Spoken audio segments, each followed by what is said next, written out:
And that jarring cacophony tells you you're back with the Power of Three podcast. It's our new adventures mix going on there in the background, telling you we're looking at another of those original novels published in the 1990s that were too broad or indeed too deep to feature on the small screen. I'm Kenny Smith, and today we're taking a look at Infinite Requiem by Daniel Blythe, which was the 36th New Adventures novel, published on the 16th of March 1995, with a cover by Barry Jones. It featured the Seventh Doctor and Bernice travelling alone for the first time since the pit, following Ace's departure in the previous novel, Set Piece, or indeed the previous episode of this podcast. And a prelude to this novel was published in DWM 223, but we'll be hearing a little more of that very soon. So let's take a look at the cover. What can we see? Well, we can see the Doctor and Benny from behind. We can see the Doctor's got his coat, he's holding up his umbrella, holding onto his hat, and Benny looks like she's wearing a leather cap of some sort. And they're looking towards a woman dressed in black with a cape swirling away, looking almost like some sort of wizard or a witch, with a swirling cape and her hair is swirling, and she appears to be emanating magic from her hands. There's some sort of energy escaping. In the background there's a couple of screens, it looks like, with explosions on them, and all around there's blue, white and green swooshes of magic or some kind of mysterious energy. Let's pop the book over and have a look at the back cover.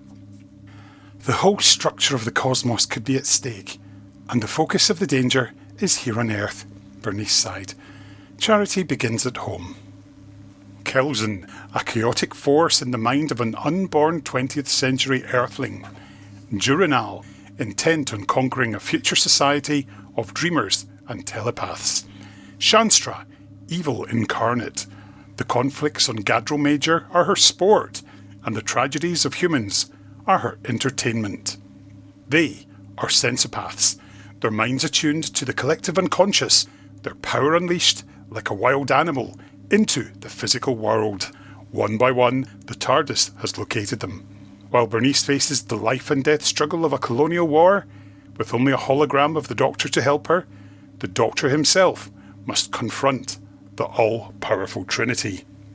And now, as we always like to do, we like to bring you the DWM Prelude, because it's never been reprinted or found anywhere else. So we're going to bring you a reading of that, and that comes from our regular podcast co-conspirator and pal, the one and only Mr. David Steele. If I can just... He knew he was going to die. The Fracton warrior was hunched into his floating globe-shaped module, like a cowering crustacean. Through the numerous feeder tubes surrounding his body, pulse after pulse was pumping into him, telling him to end his life. The warrior's organic part was just a blob of flesh, a twist of wet fibres and gnarled organs. Back on the homeworld, this flesh had floundered with shameless joy among the semi-gaseous swamps, the young Fracton inflating himself with the pungent nutrients and casting his tendrils around for his playful primary mate. But it had come, as it always did for every young Fracton, the summons to the centre to enlist as a warrior in the swarm, and there, in the Hall of Becoming, needles had given the youngster implants of unwanted strength, and cyborg pads fused lobes of his brains into the dual connections of the web. The heart of the swarm, where the Commandant lurked, exuding strength and reassurance. He had been briefed for his mission with other minds, other new initiates into the world of the swarm. A mission to reclaim a colony rich in parasium deposits, which had been disgracefully occupied by humans from the Terran Empire. It was to be a battle fought, as always, with honour. A Fracton who killed for pleasure or sport would forever be a disgrace to his swarm brothers. Now, that was all immaterial. For Fracton 3X-877+, the world was about to end. When his shuttle had impacted with the ground of this backwater asteroid called Gadril Major, the major feeder to the swarm had been damaged. It was clear what he had to do. His organic impulses, unfettered now by the warrior mesh, would be a liability to the swarm. He was obliged to destroy himself. He had forced his regulators into the danger sector, where they would melt the links, causing his organic matter to swell up like a hideous sponge and explode in the oxygen-rich atmosphere. He would be found later, not quite dead. He would be found by one more evil and more deadly than any human or Fracton warrior, by one with a power that spanned time and space. If I could just reach out She hoped she was going to live. The pretty young woman with gleaming, mercury-coloured hair trod carefully through the library stacks, her readout flickering in one hand. The stacks were old and smelled of paper, dirt, heat and unopened windows. She could almost taste the age of the library in the dust that settled on her tongue. She took a handful of discs from one of the towering shelves and leafed through them without much apparent interest. For a moment she let them sit in her hand as if she were somehow absorbing the ancient knowledge by osmosis, but then she let them fall to the floor with a clatter. She shook her head. There was no point. Something tickled the back of her neck. She gasped, whirled around with finely tuned reactions. A stream of dark greyish dust fell vertically in front of her. She extended a hand. It caressed her skin with a soft greasiness, and she recognised the sand from the surface. And now, as she listened carefully, she could hear sounds from high above. A dull, repeated boom like stone being shattered. She felt herself shake with fear as she rubbed the slippery sand between her fingers. So, it had started. There was in that case one vital thing to be done. She activated her tracker again and soon found the relevant section of the stacks. Here, electronic media sat beside ancient volumes of real paper, bound in cloth. She found what she was looking for. The collected works of a particular dead writer from Earth. Her hand ran along the gold embossing until she touched volume 16. Officially, there were only 15 volumes in the set, but she had a purpose for the extra one. She reached it down, turned the spine towards her, and snapped the stiff leather open.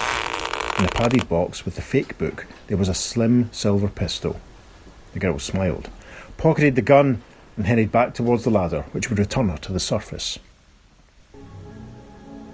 If I can just reach out and...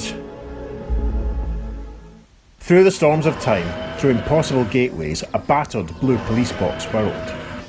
Inside there lurked another dimension, a universe of silence. Within the smooth and functional console room with its rounded walls, nothing stirred. Orange light bathed it, a dim parody of its usual brightness. The craft had occupants, but they were not easily located. One, a passenger, was exploring new areas of the craft, but she was about to stumble once more upon a familiar room full of outlandish clothes containing something very unusual indeed. The other was the pilot and owner. He had not been seen by the passenger for several days. But there he was, like a hint of himself, like a ghost. He stood, silent and still, deep within the craft, in a stone-grey, water-blue chamber. It resembled a neo-Gothic sculpture of the main console room, and the owner stood at its centre, barely perceptible, his impish face bathed in blue light. He was calm, recuperating. His hands were folded together, and the jewel in his ring pulsed with light, illuminating the stonework like the cursor of some gigantic computer program coursing through the timeless systems. He was gathering his strength.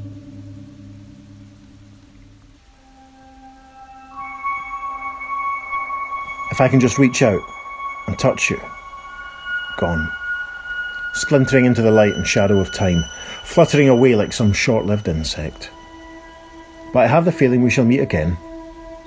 Soon.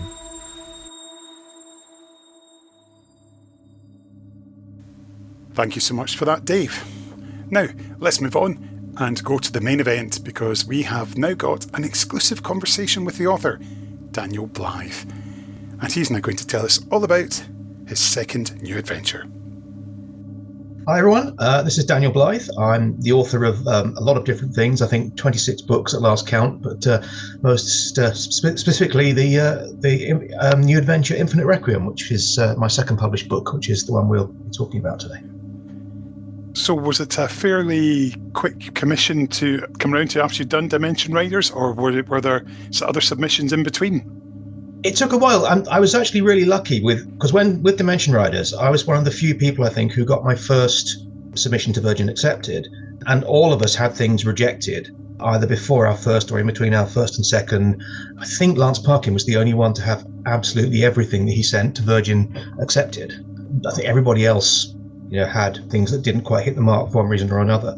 And I sent, I think, 3 or 4 things. This was in the period where in between Peter and Bex, when Peter was leaving and Bex was taking over, because it was certainly Bex by the time Infinite Requiem was commissioned. So yeah, I tried 3 or 4 things that for one reason or another didn't quite get there. There was one that almost did, I think, something involving the Sontarans, and I can't remember an awful lot about that. But yeah. it was probably my fourth or fifth submission to Virgin, which I think is about par for the course. I think we all had more, apart from Lance, we all had more rejected than than we had accepted. So was it a case of, okay, we've got an established sort of universe of characters that you've created, and decide to, okay, that worked first time, I'll come back and build upon that with the return of Darius, or is it Darius Chainer? I think it's Darius, yeah. I don't mind if people say Darius. I don't know how people are going to pronounce their names in the future, but yeah, it was Darius in my head. So I think other people had brought back their sort of odd characters, supporting characters, so I wanted to do that. And of course I had the Doctor and Benny, and didn't have Ace, because she'd left in Kate's book, which was the one immediately before. Last time Kate's book came after mine, this time Kate's book came before mine, which was nice. I was still sort of communicating with her and trying to sort of tie things up together. So I think with Infinite Requiem, what was different about it was that I wanted to do the kind of thing which people had been doing before, which was the big, the sci-fi-ish book, the one that's more like a sci-fi novel than like Doctor Who. I think what lots of us had done with our first one, some of us anyway, I think what I had done was to write a Doctor Who book, which could have been done on television. I think Nigel did that. I think Gareth did that to an extent. Other people were thinking bigger. And I think particularly, I think what changed things for me was Andy and Jim's Lucifer Rising, because those guys, when I met them, then they were obviously very, very keen sci-fi fans, classic sci-fi fans. And they wrote a book which was like, a homage to Arthur C. Clarke and other big sci-fi names. And I thought, well, yeah, okay, maybe I should have a go at doing something which is too big and too broad and deep for the small screen. So it was my attempt to do that. So it has a broader canvas than Dimension Riders. It's not something which could, in my head, have been filmed in TV Centre and with 3 days location filming somewhere, which Dimension Riders could have. Yeah, I mean, you mentioned there that this was the first post-Ace adventure. So how was that for you? Did you find that gave you a bit more room to let the story breathe, considering previously you'd had the Doctor, Ace and Benny? And did your previous experience of writing for Benny help, again, when she's the companion? Yeah, I felt, I did miss Ace, because I think with Dimension Riders, I'd had Sylvester's voice and Sophie's voices in my head, and they're very strong voices and they're very easy to replicate. I found getting Sylvester right relatively easy, and I was pleased to see some of the reviews mentioned this, and they said Daniel's Doctor is unmistakably Sylvester McCoy, which was nice. Benny, I didn't have the same kind of handle on, but I felt a little bit more confident writing for her for the second time round. So yeah, it was interesting to have that different dynamic, one Doctor, one companion, and it gave me a chance to build up the supporting characters a bit more as well, to give them quite a bit to do, and also why I brought back a character from Dimension Riders. So yeah, there was that difference. Yeah. So Gadril Major, and of course, it's a trap, to quote Admiral Akbar, which is a wonderful creation. So tell us a bit about creating the fractons, and did they come from the word fracture? I don't know where they came from, to be honest. It's one of those that, like Terry Nation said about the Daleks, it was rolled off the typewriter. Yeah, I don't know. I wanted, again, I was thinking, I want them to be really alien. I want them to, I've got the idea that I want them to float in these sort of glass globes and to be sort of partly sort of cybernetic or whatever. And yeah, I think, where did the name come from? I don't know.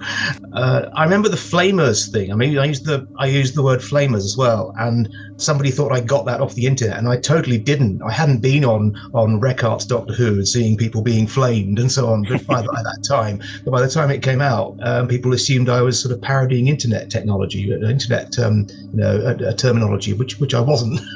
It's very hard to remember where these things came from.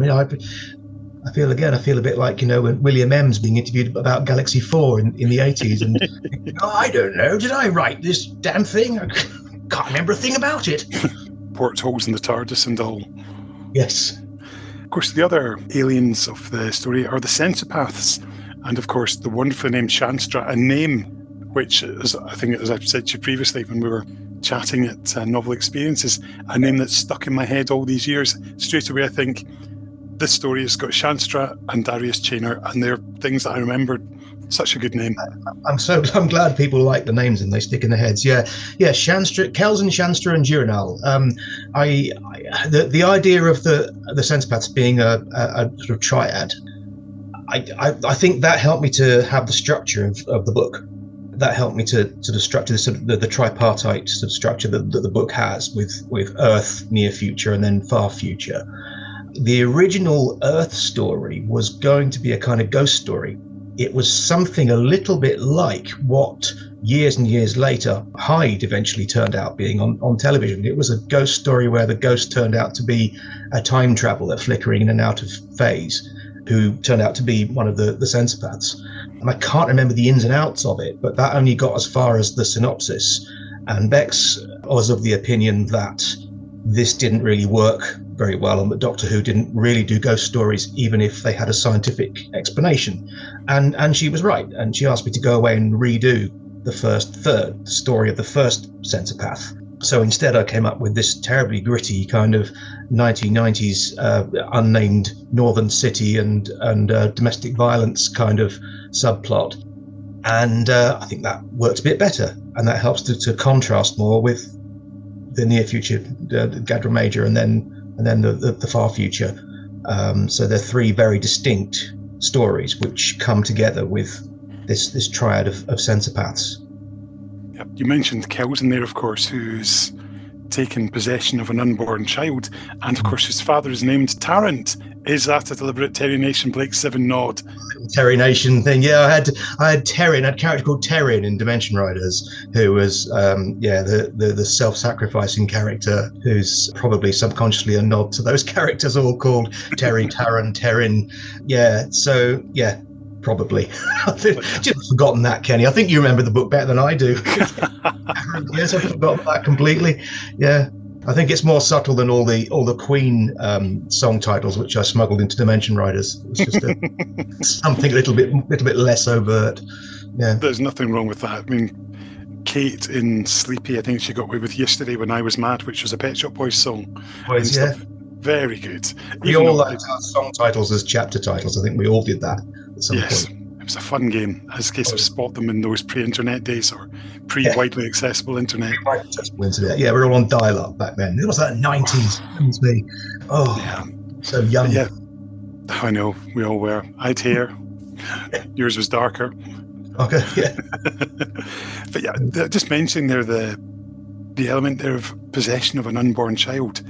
That's dark. That's really, really, really dark. Yeah, I suppose it was another kind of, okay, I want to go to places Doctor Who hasn't really been on television, and trying to do something a little bit darker with, trying to sort of push it a bit more, because that's what the New Adventures were supposed to do, without effing and blinding, and without having sort of openly sexual references, as some of the other books had done, which I wasn't entirely, on board with. And I thought, Doctor Who is not a universe where people swear, but it can be a universe where people have to deal with quite dark and disturbing ideas. So I think that was what made me think of that. Yeah, and particularly when the Doctor does get to Gadro Major and Shanstra's plot begins to sort of become known, and the fact that the whole sort of trap element in it's basically the people on board the ship with Chainer are being sacrificed by Earth, which I thought very nice twist, and one that I didn't particularly see coming. Yeah, yes, the realities of life in the 20 whatever it is century. Yeah. Again, I think, which wouldn't have worked, I think, unless you already knew the character and had some sympathy with the character as a survivor from the incidents in Dimension Riders. And of course, I do something terribly cruel at the end with him and Susie. So once you come to know and love those characters, oh right, there's a bomb in there. Yep. Yeah. And of course, we get the Dream Guide in there as well. Oh gosh. Where did the idea for that come from? I think I was going through a stage of being obsessed with stuff like that, with sort of metaphysical plane and telepathy and dreams and so on.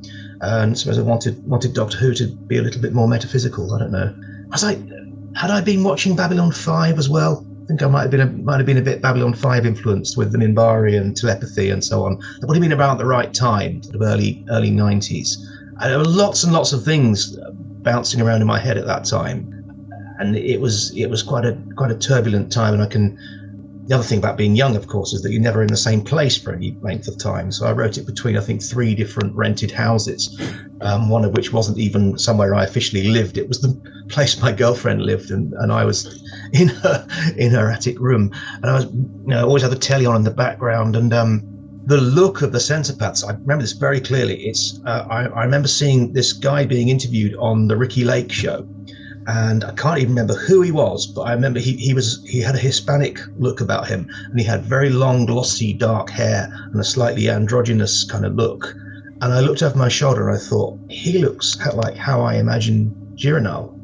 And then I built up the look of the 3 of them from that. And to this day, I cannot remember who the guy was. I wish I could remember.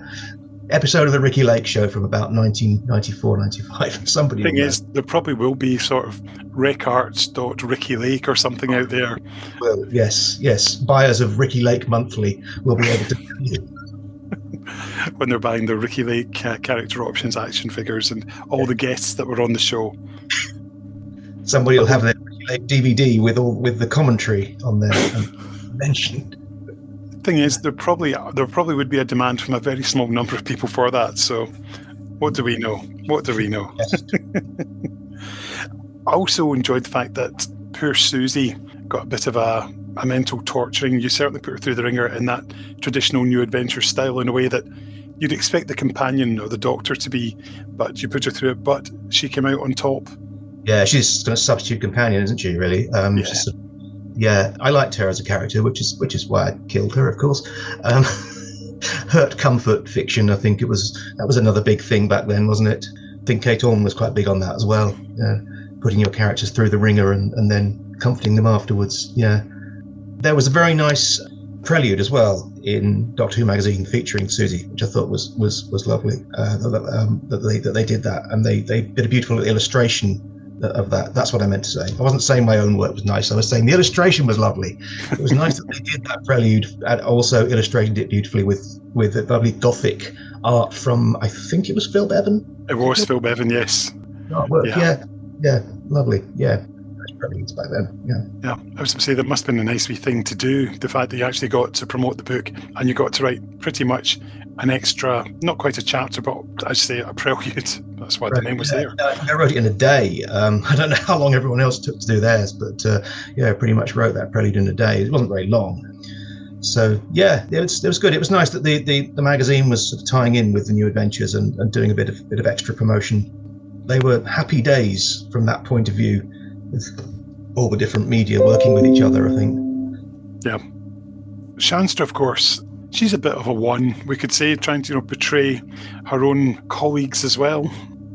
Yeah, I think I got the look of these characters, and then I started to think through their psychology, and I mean, it's very hard to write villains, isn't it? I think without them sort of lapsing into cliche, and some of the best written villains in Doctor Who, I think, are the women.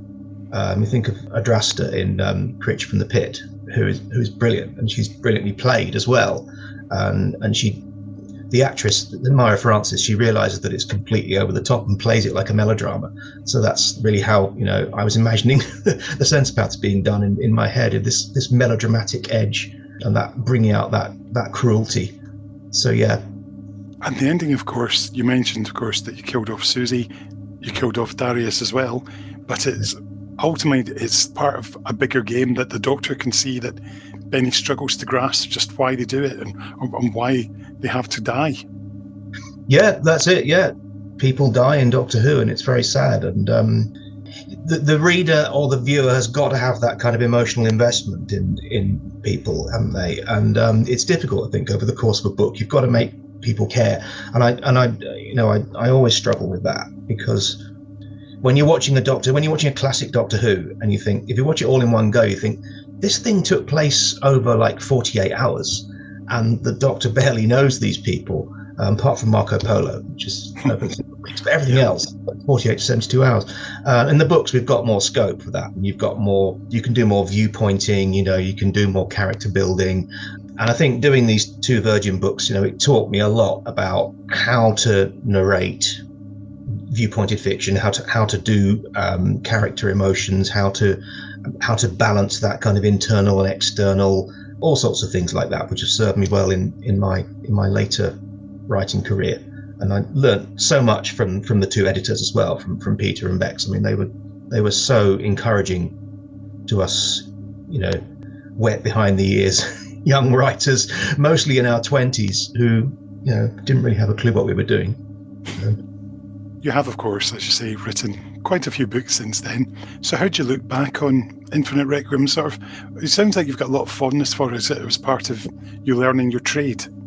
I think so, yeah. I think it wasn't as well received as Dimension Riders. I think it got some harsher reviews, and it came bottom of the magazine's poll. But then again, so did Deadly Assassin, so did Kinder, and they've both been rehabilitated. So I'm good company. Yeah, I just got those 2 chances to write for Virgin, and I tried them with a couple of ideas for Missing Adventures. But I think in my head, I'd always been thinking, well, I want to move on to write my own stuff. I know lots of people had been using it as a springboard into television. I think lots of people sort of followed Bex when she went into television, and that was never my aim. I didn't want to write collaboratively like that. I never wanted to be part of a team. I wanted to be the control freak novelist. I was able to carry on doing that. Yeah, so pretty much soon after, straight after doing Infinite Requiem, I had this book called The Cut, which was my first book of my own creation. Not the first thing I'd ever written of my own, because I wrote loads of terrible books in my teens, but the first thing I'd seriously tried to send off to a publisher and get accepted. And that got me an agent. My agent, Caroline Montgomery of Rupert Crew, who's brilliant and is still my agent to this day, nearly 30 years later. And and she sold it to Penguin Books. So I look back on my time with Virgin as as I say, with great fondness, but also with an awareness that I was very young and I didn't necessarily know what I was doing, Kenny. None of us knew what we were doing. And they are the books of a young man. And so is my other early stuff. So is The Cut, so is Losing Faith. They're books I wrote in my 20s. And I definitely wouldn't write that sort of thing now.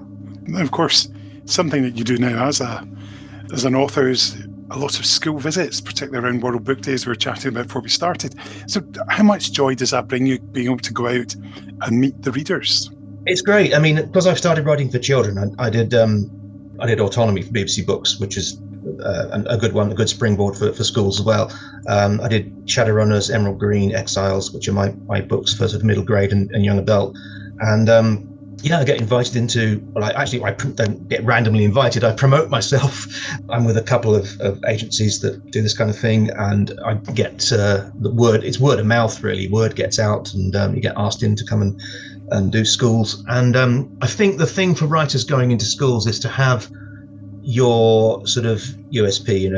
You have to do something different from what everyone else is doing. And mine is that I talk about Doctor Who and how important an influence it was in my life, but also what it then led into. And so I do a talk, I do a quiz, I do a book signing, I do 2 or 3 workshops on various sort of aspects of writing, openings, characters. I do one on ghost stories, I do one on sci-fi, and they're always really keen. And all the teachers and librarians say to me, the kids get really excited about it, and it's really helped their enthusiasm with reading. And I love school librarians. They are among the most sort of anarchic people, subtly anarchic people that you'll meet. The librarians and the music teachers, they're the people who are eating part of the school, who are kind of subtly subverting, what has to be done in schools to tick the boxes for the exams, but they're doing the other stuff. They're doing the slightly naughty creative stuff.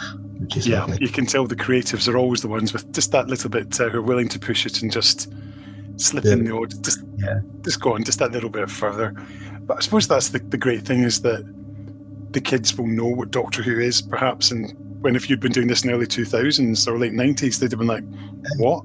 Yeah, absolutely. I mean, yeah, I've been doing school visits since 2007. So by that point, David Tennant was the doctor, and they knew kids were already starting to have Dalek pencil cases and Cyberman water bottles, and and I think it's fluctuated over the years, and it depends which area I go into. It depends which schools I go into. Some schools, over half the kids will put their hands up when I say who watches Doctor Who. Sometimes it's just a handful.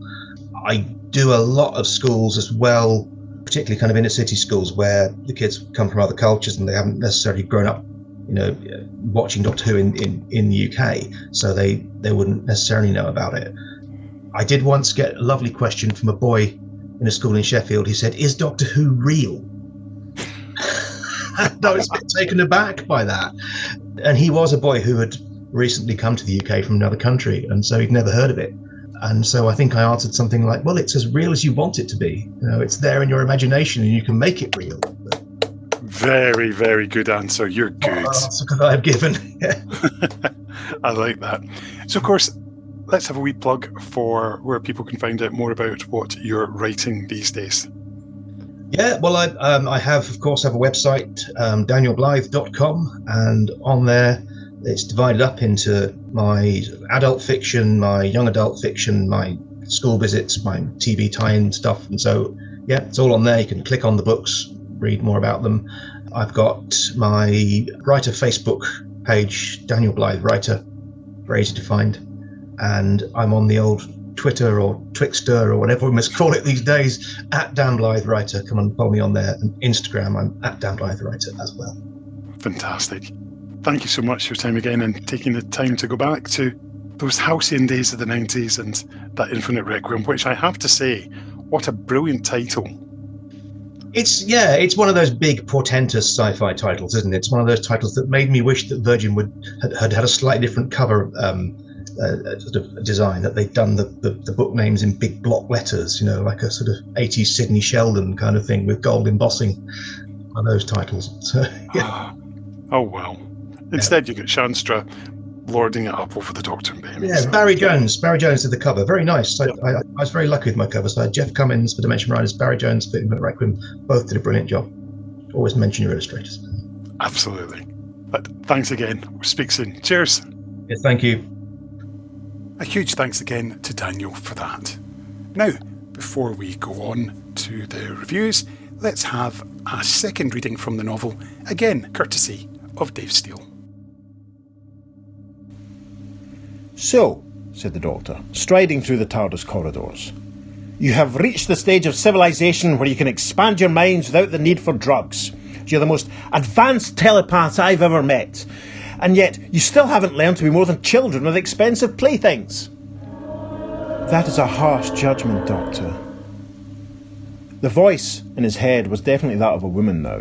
It was the sort of voice that a human being might have found suggestive of a long, hot soak with a glass of champagne on a table beside the bathtub.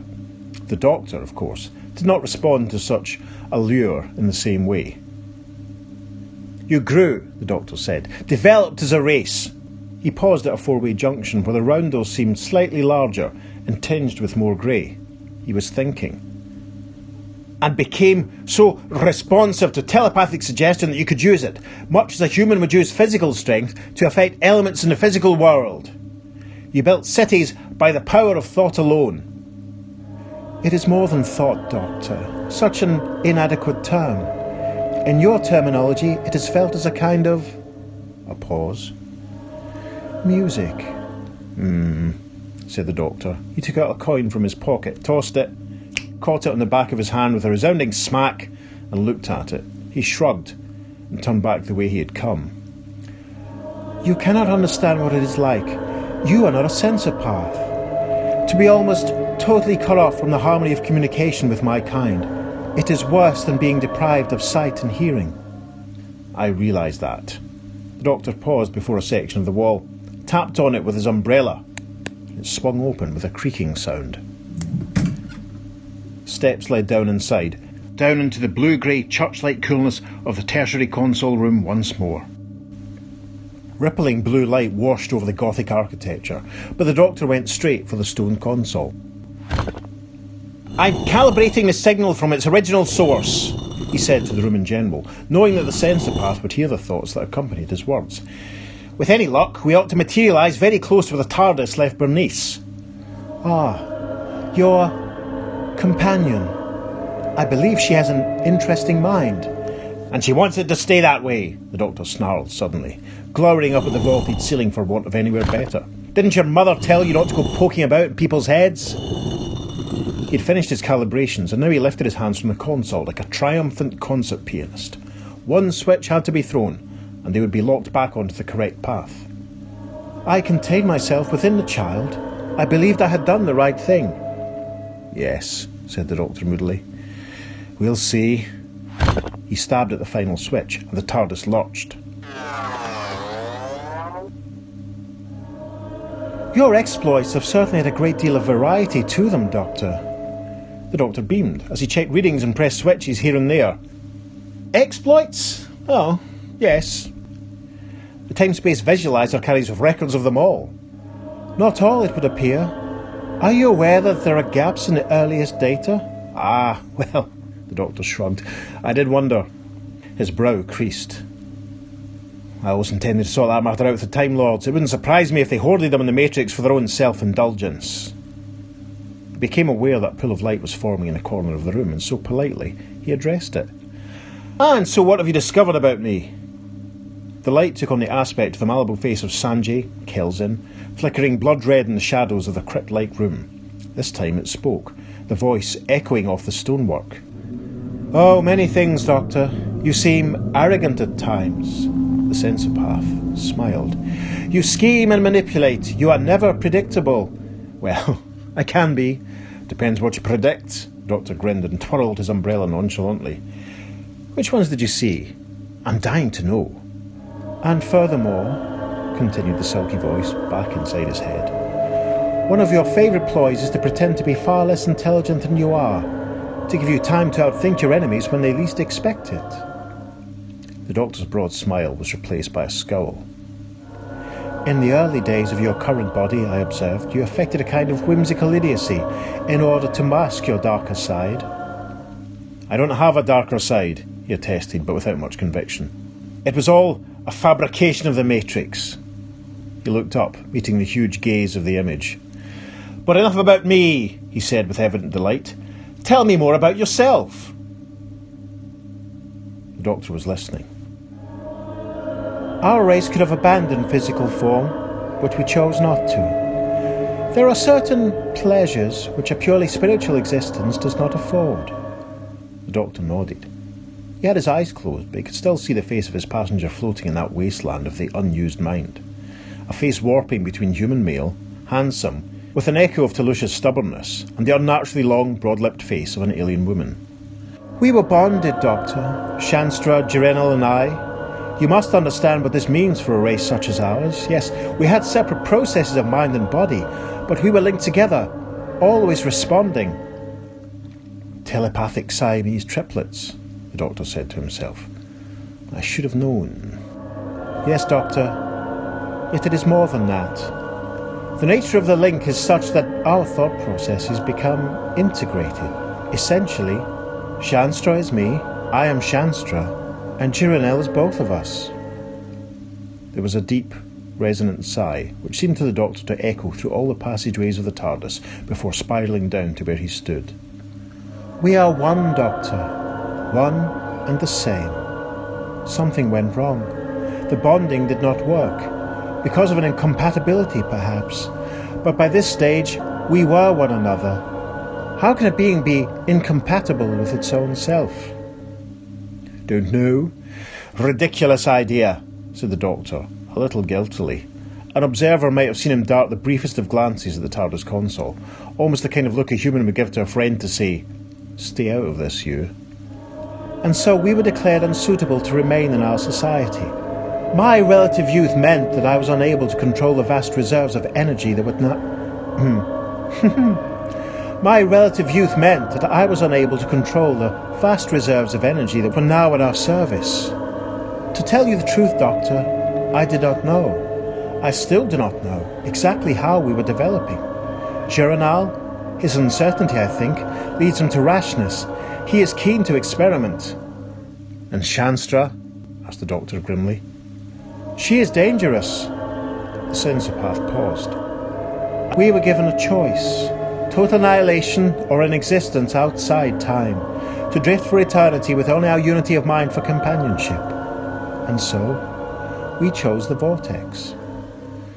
And something happened, mused the doctor. A light was gently pulsing on the grey surface of the console, he noticed. You were scattered through history. A freak accident. Oh, I hardly think so, the doctor shook his head. I think Shanstra was just beginning to show the extent of her powers. Before we take a look at the Doctor Who magazine review, let's just put this novel into context.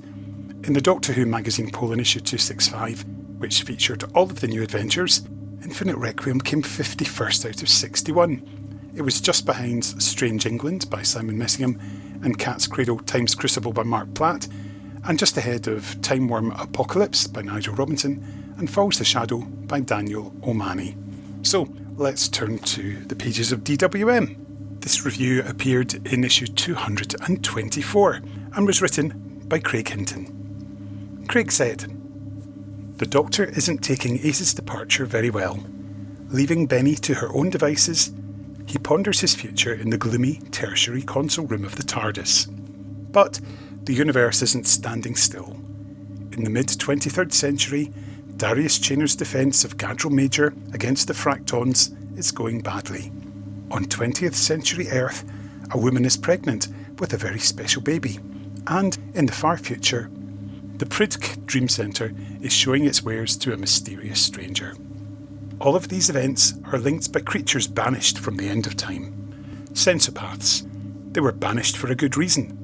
Their love of hatred, destruction and chaos. The Doctor's task is simple. He must stop the increasingly powerful sensopaths from causing further bloodshed in all three time periods, and bringing about an infinite requiem for the entire cosmos." After the hugely enjoyable The Dimension Riders, Daniel Blythe has given us Infinite Requiem, ISBN 0426204379, a space opera of epic proportions. Weak characterisation is a problem with books that tell a story of this scale. Writers get carried away with their galactic empires and starship dogfights and forget the people involved. Thankfully, Daniel avoids this, and there isn't a single mortal character who isn't handled with depth and sympathy. From the world-weary battle veteran Chainor, the same character from the Dimension Riders, to the tragic circumstances surrounding Telusha Mizwani and her unborn child, Daniel deals with some heavy emotions, and, to his credit, none of it is laboured or mawkish. He has also created a convincing race of three-dimensional aliens in the Fractons. They are one of the few alien races in a new adventure which could have been effectively recreated on television. Sadly, the same cannot be said about the three sensopaths. As incredibly powerful alien beings go, they're workable, but they lack the personality or depth of television counterparts, such as Omega or Sutekh. To be fair, it must have been difficult to make them interesting without sacrificing their omnipotence. The Doctor is at his manipulative best, but tempered with an endearing sense of vulnerability that makes a refreshing change from the recent crop of novels. Benny is witty and entertaining, wielding her sarcasm like a deadly weapon. This is the first new adventure after Ace's departure, and although it is obvious that they both miss her terribly, there is also a feeling that Benny is relishing having the Time Lord to herself. Daniel's descriptive powers are showcased in his evocative account of the ruins of Gadril Major, with gangs of survivors eking out a hopeless existence in the rubble. He also handles the scene on 20th century Earth with skill. At one point, it seems that he is writing an episode of Casualty. But things fall down a bit with his descriptions of the Dream Centre. Considering that it's the site of a final battle, it comes across as flat and uninteresting, leading to a dull resolution to a storyline which had been building up nicely. Sadly, Daniel also uses the painfully crude plot device of a holographic version of the Doctor. This isn't Red Dwarf or Star Trek Voyager. If the Doctor can create an interactive version of himself to keep his companions from getting into trouble, then why hasn't he done it before? Overall, Infinite Requiem is a satisfying read. only let down by a flat and featureless ending. But don't let that put you off. This is a well above average new adventure, and another winner for Daniel Blythe. 4 stars, which means pretty brilliant. There we go, that was a bit of a winner then. Well done, Daniel, and well done, Craig. Now, before we go to the Goodreads results and reader reviews, let's have a third reading from the book, again courtesy of Dave Steele. And we're going to find out what the cover is all about. The Doctor flung open the doors to the arena and was thrown back almost immediately by the harshest wind, like fire and ice combined. Behind him, Leibniz clung to the door, shielding his eyes as if from light. Through Kelsen, the Doctor could just about feel Leibniz's mind, bobbing like a surfboard on a sense-pathed tidal wave. There, before them, was Shanstra, the Queen of Ice and Darkness. She stood up from her throne, arms held high, hair rippling behind her in the wind, her eyes bright green with power and desire. Coronas of fire, like spiked whips of green light, flowed from her outstretched fingers as she burnt off the excess energy. Behind her, the huge screens were flashing up the briefest images of fighters, both human and Fracton, blazing from the sky. The Doctor, battling fiercely, held onto his hat and staggered forward to the very edge of the ice rink. He did not dare to meet those terrible eyes. "Shanstra!" His voice above the tumult was that of a drowning man. "Shanstra! You must stop this! You don't know what chaos your powers are causing in the physical world!" She threw back her head and laughed. The sound became light, formed swirling patterns in the air above her. "But I do, Time Lord," said her mocking voice as it rifled the filing cabinets of the Doctor's thoughts. The Doctor closed his eyes and began to picture, one by one, the companions he had gained and lost. He was remembering it had worked with the Haemovores. He hoped it would work again now. "Doctor!" Leibniz was at his side. "Doctor, she's got into the Fracton Collective. She's somehow managing to guide them, direct her hatred against us." "I know," snarled the Doctor, with his eyes still tightly shut. "Keep quiet." And last of all, he came to the memory of Ace, the girl, the woman, the warrior, now gone forever, and a thought, with all its strength, was lobbed at Shanstra, like meat to a ferocious dog. For a fleeting moment she was distracted, reaching with a tentacle of thought to grab this new morsel of emotional intensity, and her link to the Fracton Collective weakened. The Doctor pressed the advantage. Something else, something unusual, pulsed down Shanstra's channel to the Fracton swarm. The Fracton secondary screamed as channels of fire coursed through his circuitry. There was a mind cutting into his, a sharp, devious mind skewering that of his new mistress and sending counter-impulses into the swarm. His module banked and swerved, spinning out of control like a ball thrown by an angry child. The Doctor had taken a risk. He felt her sensing Kelsen's touch in his mind. And now, realising how she had been deceived, she let out an unearthly shriek and shattered the roof of the arena. Down it fell, in a torrent of molten glass and metal like deadly slow-motion rain. Fragments began to hit the ice, destroying it. "Get out!" the Doctor told Leibniz. "Now!" "You're coming too," he muttered, and grabbed the Doctor's arm. Thank you once again, Dave. And remember, everyone, you can check him out on the Earth 2 podcast, the award-winning Earth 2 podcast for adventures with Peter and Dave in the world of comics. And they love it when you spell it Comix.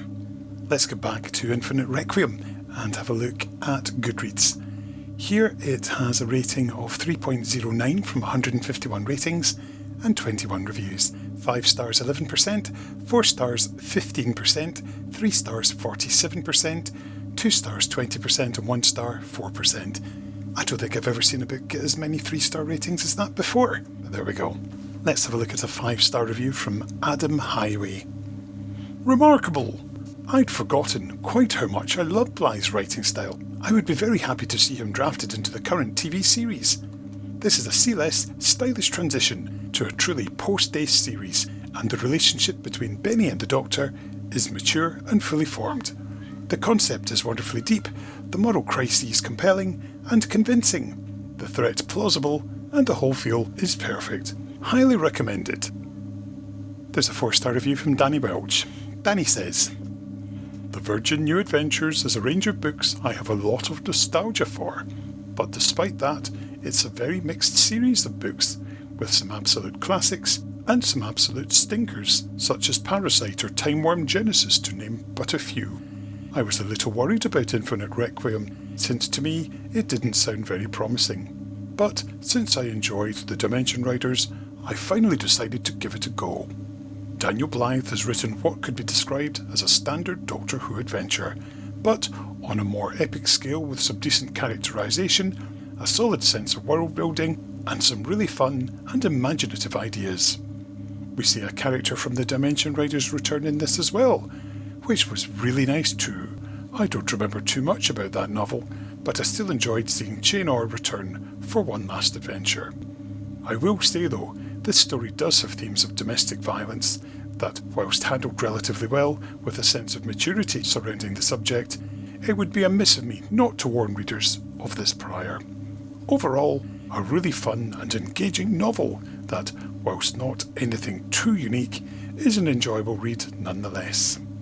Here's the 3-star review from Mikey, who'll be one of that 47%. Infinite Requiem is interesting enough, if a little disjointed.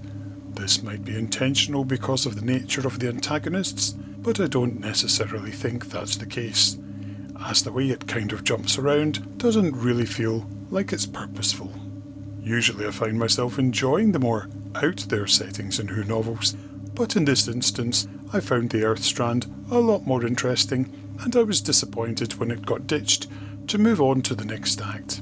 I feel that even having a bit of the last chapter revisiting Earth would have allowed for this to feel less kind of thrown away and kind of tied things up neater. That would have been preferable to the kind of random IMHO epilogue that seemed to exist just to go, look, a consequence. Besides that, it's still an enjoyable enough read, though considering it's following on from Set Piece, it kind of feels like Benny actually gets sidelined for a lot of the runtime in favour of Characters of the Week. Quick 3-star here from Daniel Kukwa. A straightforward and satisfying SF adventure, though it's not quite as epic and ambitious as Daniel Blythe's previous New Adventures novel, The Dimension Riders. This more sedate novel tends to get lost between the emotional epics, set piece and sanctuary that surround it, but it's worthy of attention in its own right. David Layton gives it a 2-star review. He says, Daniel Blythe's second New Adventures novel is just uninteresting. We get the Doctor forcing his way into a problem rather than stumbling into one. The problem itself is just another super being that wants to cause chaos because it can. Super being a spoiled child has been done to death, and Blythe brings nothing original to the idea. Finally, a 1-star review from City Mist. City Mist says, like the Dimension Riders, this is a pseudo-remake of Shada, though there's a smidge of Legopolis here as well. Every new adventure tries to be bigger than the last, forgetting that much of Doctor Who's charm is its quaintness. Oh well, City Mist didn't like it.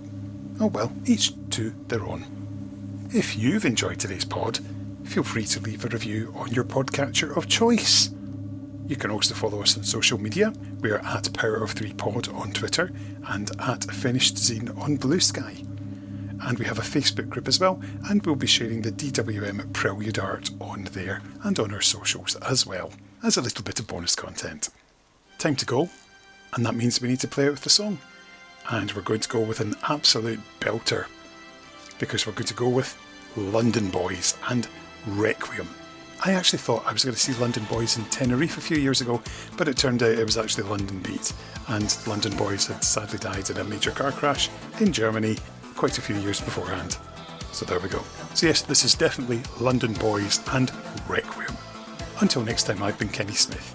Bye bye.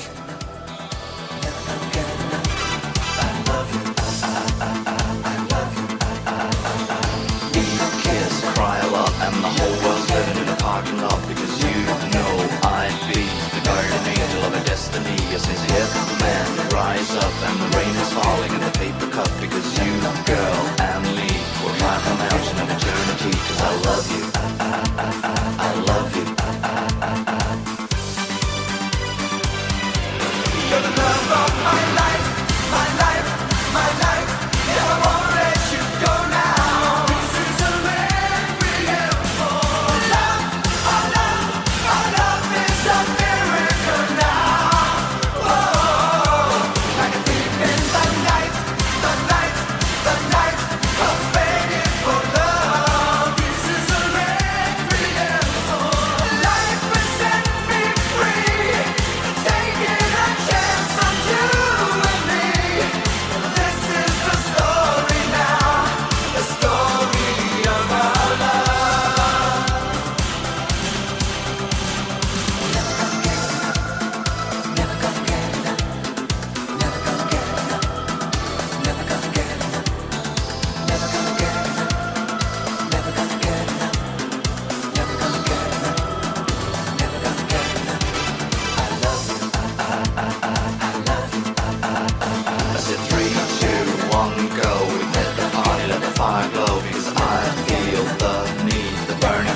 dress is nice, and like the magic in your angel eyes, just you, girl, and me, the guardian angels of a destiny, and I love you.